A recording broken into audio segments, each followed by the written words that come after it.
Jensen come up. I'm really thankful to Chris Jensen, Chris Anderson, and Jason, what's your last name? Lavelle, thank you. But I'd like to give them, anyway, they add a lot to the discussion. You've all had a chance to, and we'll continue to have a chance to talk with them individually.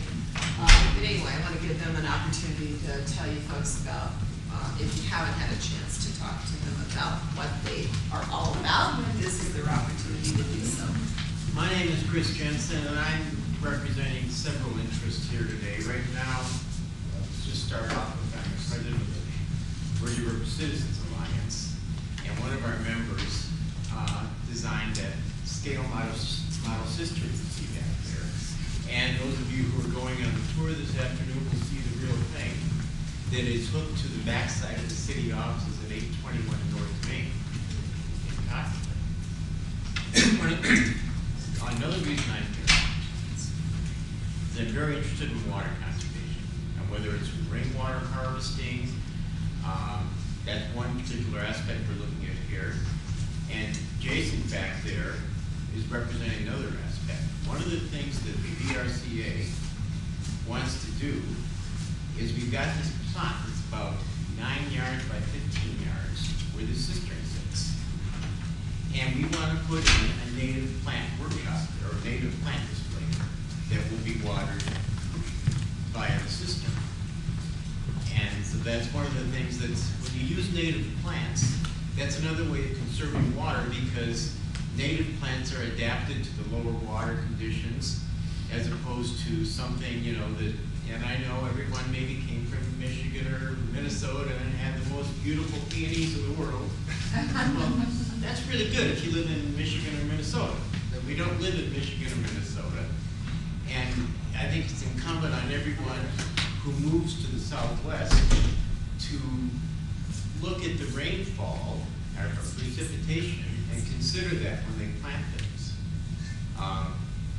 So that's one of the things we're working with Sedona Native Plant Society people on making a native plant garden to promote the use of native plants for water conservation. It also creates biodiversity. It increases, you know, different types of life, of caterpillars, of butterflies, and all that kind of thing. And I hope everyone will stay with, oh, one other thing. You see that blue barrel there? That blue barrel, and I know it's nothing like Chris Anderson's huge barrel out there, or some of the huge rainwater caches that you saw here. But if for nothing else, if the only thing that's the way that you can collect rainwater, and maybe you don't have gutters. I don't have gutters in my house, and I want to spend $3,000 to do it. So what I do is I have 5-gallon buckets, and I put them across, you know, where the water comes off the roof. And when it rains, I run out and I fill up the barrel. And, you know, maybe it's not the best way to catch rainwater. It may be the most expeditious way for me to do it. So anyway, you're more than welcome to come back and take a look at that. We have a handout on how it's made. It costs you about $450, $500, holds about 360 gallons of water. And it's just a really easy thing to do. So if there's any questions on it, and I have a handout about native plants back there if anyone's interested. And plug Jason over there because he sells native plants. Great, thank you, Chris. All right, Jason, come on up, please.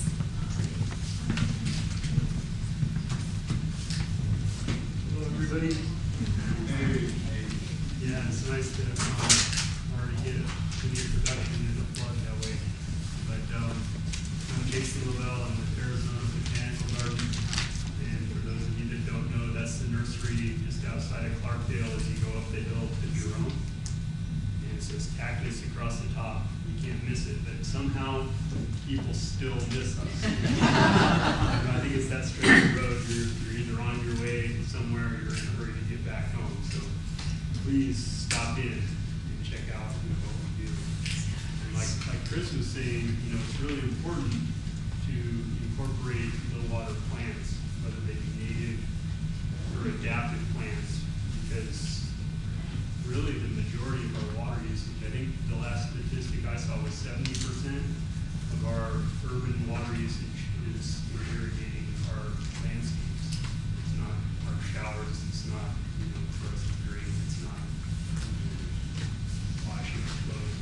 any of those things, but just for our satisfaction, having whatever those plants are that are, consuming that quantity of water. And so what we do in our nursery, we've been doing this for about 15 years now, is really trying to promote the native plants that exist naturally right here, and adaptive plants that may not be native here, but they do the same thing. Once they're established, they're going to be okay on their own. And especially, if we incorporate some kind of water harvesting to, if anything else, just divert the water that we do get naturally, into those areas. So, for what that's worth, just reconsider your plantings and come see us and see what we have. I brought a good example of some things, and that's what we're all about. That's all I've got. Thank you.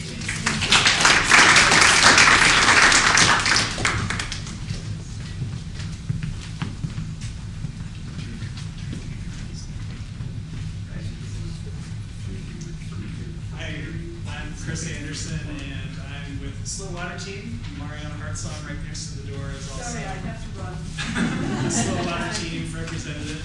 So, Slow Water Team is basically a group of professionals that like to educate and teach and enjoy working with water and helping people understand water as a resource, rainwater as a resource in particular, which also includes stormwater. So the water that hits the urban streets, the water that hits the ground outside of our properties, that's all a resource. And I don't know about you guys, but I like shade, and I like to feel moisture environment.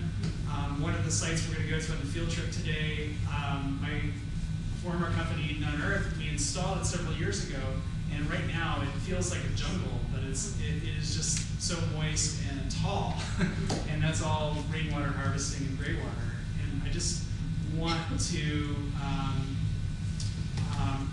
normally rain is treated like a waste product, and I just want to encourage people to integrate it into our lives. Our gardens so thrive when we get that extra rain. So what the Slow Water Team is about is basically helping communities make decisions about that stormwater as a resource, rather than rushing into the river, into the creeks, into the washes really quickly, where it becomes a water quality problem and a water quantity problem for other people, that we treat it as a resource upstream, and we catch it upstream all the way along. So we plant the water close to where it falls, and then plant the plants. So first you plant the water, then you plant the plants. That's my mantra.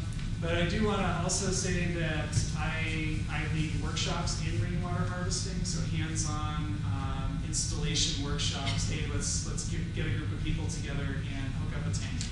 And so I do recommend large volumes of water, storing in as large a container as you can.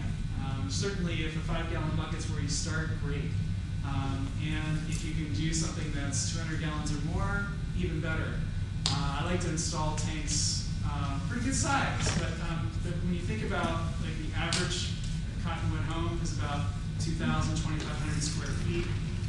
In 1 inch of rain, you've got almost 15,000 gallons of water.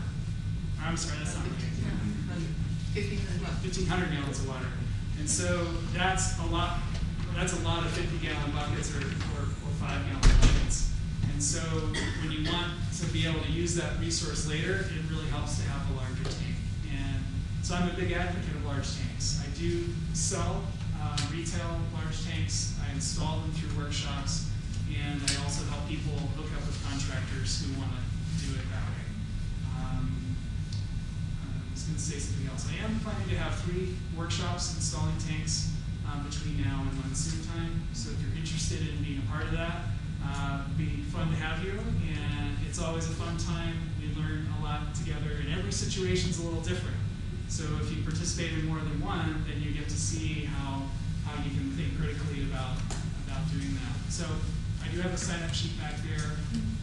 Please put your information on there. I'm much more likely to contact you by email than any other means. And if you're interested in someone coming out to your site to look at your house and say, well, what kind of catchment would be good for me, either in earthworks or in tanks, that's something that I do. Let's see. Whoops.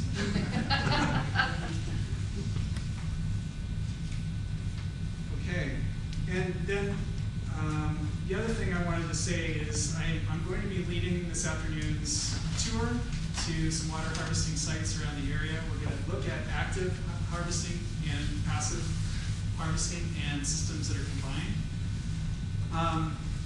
I'd like to get a sense of how many people are interested in doing that. This is probably going to be about a 2.5-hour tour. We're going to start at 1:30. It'll go till 4.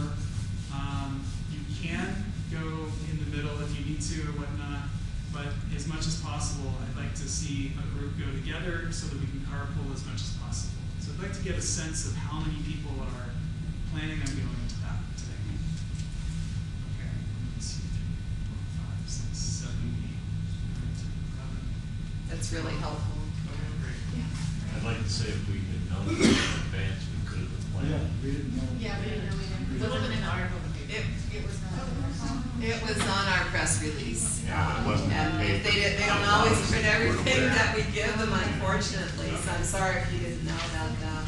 Where would you like us to rendezvous for the field trip? And Well- don't take off yet, because I have, I think the best place on the far end of this parking lot, there's a shady spot under some pine trees, and there's some seats there. So we'll gather there at 1:30. okay, sounds good, thank you very much. Okay, so, I would love for you to fill out the evaluation, please, if you take a couple minutes. It's a real easy evaluation to do. It's a scale of 1 to 5. Start where your knowledge gain moves you up the stairs of steps on that evaluation form. So if you could take a minute to do that. And then while you're doing that, I wanted to tell you that ProBuild is a company that sells Bushman tanks up in Flagstaff, and I know that Chris Anderson, we're going to invite them to come, and they were not able to come. Loomis Tanks also sells tanks, and they are on Highway 69, right there by what used to be Young's Farm, is now Mortimer's Farm. And so we try to be inclusive in terms of asking a number of vendors, basically wanting you to learn a little bit more about what's available in terms of, as you go forward and if whatever you decide that you want to experiment with. So anyway, just wanted to let you know about those two businesses as well. So I'm sorry that the newspaper article didn't say anything about the field trip then. Oh, too bad. They got it in last minute, and we're glad to get it. Yeah, too bad that didn't get in there. Anyway, so. And if anybody wants to see soil texture by field demonstrated, I'm gonna do it right outside the door in a couple of minutes. So, yeah, you can see that too. I'm just gonna go set it. So, your evaluations you can place on the back table there. Any questions? And we also, Jeff and I both put our business cards out there. If you want to be on that email address, just email us. Email us so we can send you the PDF or just be in touch. We're here as a resource. We are, hired by you guys. Fund us. You're fascinating.